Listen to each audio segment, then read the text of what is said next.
अस्सलाम वालेकुम। आज हम देखते हैं जमात पंजुम की रियाजी का पहला सबक रोमन अददी अलामतें। रोमन अदाद कुछ इस तरह से नजर आते हैं। अब सवाल ये पैदा होता है कि अदद लिखने के इस तरीके को रोमन अददी तहरीर का तरीका क्यों कहते हैं। तो इसका आसान सा जवाब यह है, बरसों पहले यूरोप में 7 कैपिटल रोमन हुर्फ IVX LCDM का इस्तेमाल करके आदाद लिखे जाते थे। इसलिए इस अददी तहरीर के तरीक़े को रोमन अददी तहरीर का तरीक़ा कहते हैं। जमात पंजुम में हमें सिर्फ 20 तक रोमन आदाद सीखने हैं। 20 तक रोमन आदाद लिखने के लिए सिर्फ 3 capital Roman alphabets I, V और X का ही इस्तेमाल होता है। तो चलिए देखते हैं I, V और X का इस्तेमाल करके 20 तक किस तरह अदद लिखे जाते हैं। रोमन अददी तहरीर के तरीके में 1 के लिए I, 5 के लिए V और 10 के लिए X इन अल्फ़ाबेट्स का इस्तेमाल किया जाता है। इसका मतलब ये हुआ, यह है रोमन अदद 1, यह है रोमन अदद 5 और यह है रोमन अदद 10। रोमन आदाद लिखने के लिए कुछ उसूल बनाए गए हैं। तो चलिए देखते हैं हम पहला उसूल और उस उसूल के मुताबिक आदाद बनाते हैं। रोमन अददी अलामतें I और X में से कोई अलामत 2 मरतबा या 3 मरतबा एक के आगे एक लिखी जाए तो इनकी जमा करने पर अदद हासिल होता है।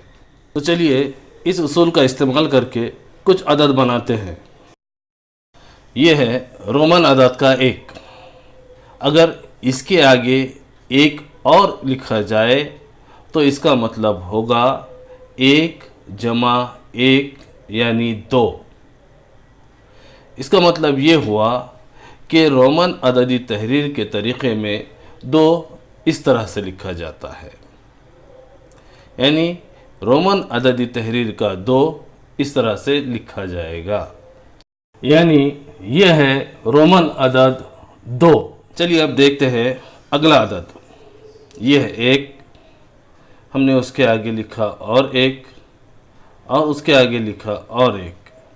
इसका मतलब हुआ 1 जमा 1 जमा 1 यानी 3।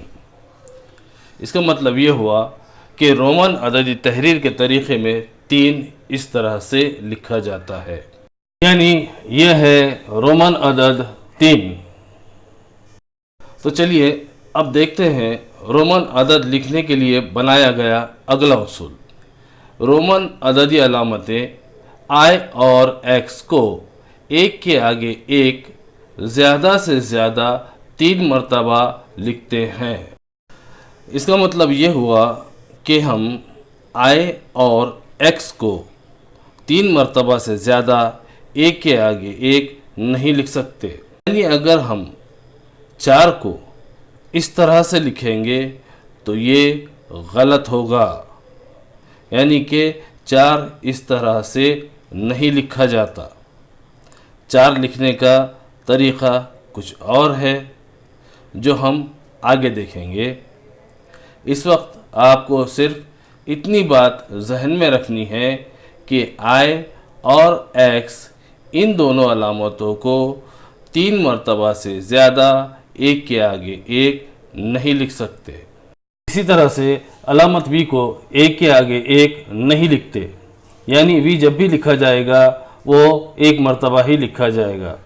हम जानते हैं V यानी रोमन अदद 5।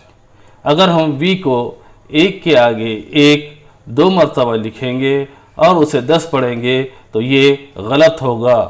रोमन अदद 10 इस तरह से नहीं लिखा जाता।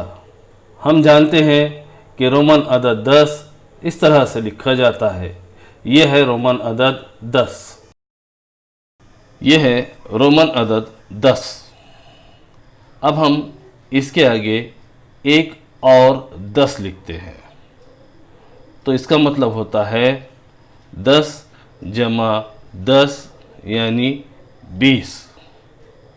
इसका मतलब ये है कि रोमन अददी तहरीर के तरीक़े में 20 इस तरह से लिखा जाता है, यानी ये है रोमन अदद 20।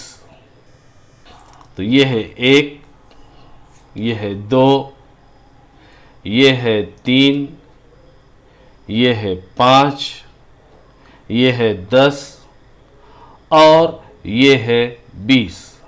अब तक हम ये रोमन आदाद सीख चुके हैं। चलिए अगले रोमन आदाद सीखने से पहले आपसे एक रिक्वेस्ट है, अगर आपको ये वीडियो पसंद आया तो इसे लाइक और शेयर कीजिए और इस चैनल को सब्सक्राइब भी कीजिए, साथ ही बेल आइकॉन भी प्रेस कीजिए ताकि आपको आने वाले नई वीडियो की नोटिफिकेशन सबसे पहले मिले। चलिए देखते हैं अगला उसूल। अगला उसूल यह है कि आई या वी में से कोई अलामत बड़ी अददी अलामत के दाईं तरफ लिखी जाए तो उसकी कीमत बड़े अदद की अलामत की कीमत में जमा की जाती है। तो चलिए देखते हैं इस उसूल के मुताबिक किस तरह अदद लिखते हैं। ये है 5। अब हम 5 की दाईं तरफ यानी 5 के आगे लिखते हैं 1। इसका मतलब हुआ 5 जमा 1 यानी 6। इसका मतलब ये हुआ कि रोमन अददी तहरीर के तरीक़े में 6 इस तरह से लिखा जाता है, यानी ये है रोमन अदद 6। ये है रोमन अदद 5। 5 की दाईं तरफ हमने लिखा 2। इसका मतलब हुआ 5 जमा 2 7, यानी ये है रोमन अदद 7। ये है रोमन अदद 5। 5 की दाईं तरफ हमने लिखा 3। इसका मतलब हुआ 5 जमा 3 यानी 8। इसका मतलब ये हुआ ये है रोमन अदद 8। है रोमन अदद 10। 10 की दाईं तरफ हमने लिखा 1। इसका मतलब हुआ 10 जमा 1 यानी 11।